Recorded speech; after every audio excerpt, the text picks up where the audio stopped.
mlađim generacijama da budu bolji od nas.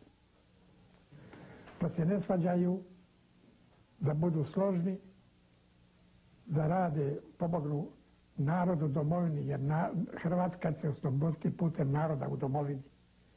Nažalost, današnje hrvatsko političko vodstvo je komunističko i nije hrvatsko. Među njima ima djelomično Hrvata, oni su Jugoslaveni.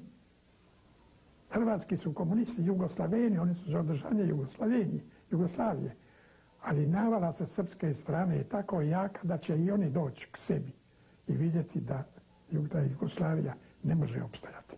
Jednog dana ovi komunisti koji su danas Jugoslaveni bit će Hrvati kao što smo bili mi i do oslobođenja hrvatskog naroda mora doći naprosto zato jer se Jugoslavija ne može održati. Jugoslavija je jedna trula tvorevina, jedna tvorevina koju niko neće. Hoće je Srbi, ali ako vladaju njome. Neće Slovenci, neće Hrvati, djelomično neće Crnogorci, neće Makedonci, neće Albanaci. Dakle, hoće samo Srbi, ali Srbi hoće Jugoslaviju samo uz uvjet da oni imaju svu vlast, a tu vlast neće dobiti.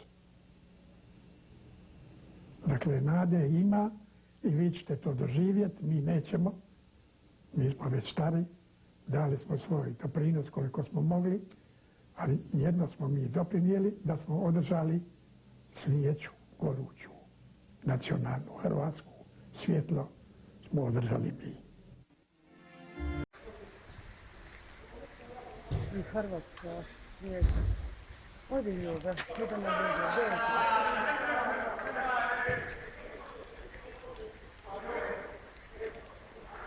Domovinskog rata. I one su mogle staviti svijeće, zar ne? Pogledajte ovo, žalost. Žalost.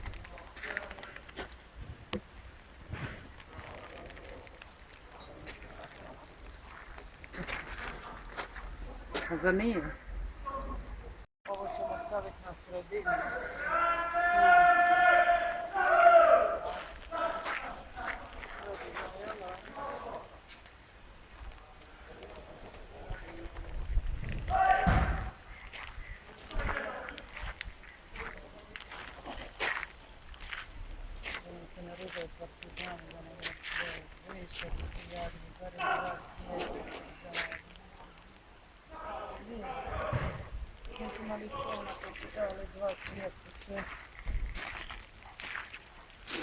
Kad su svi zanemarili. A? Kad su svi zanemarili. Što? Svi su zanemarili pokojnike. Da.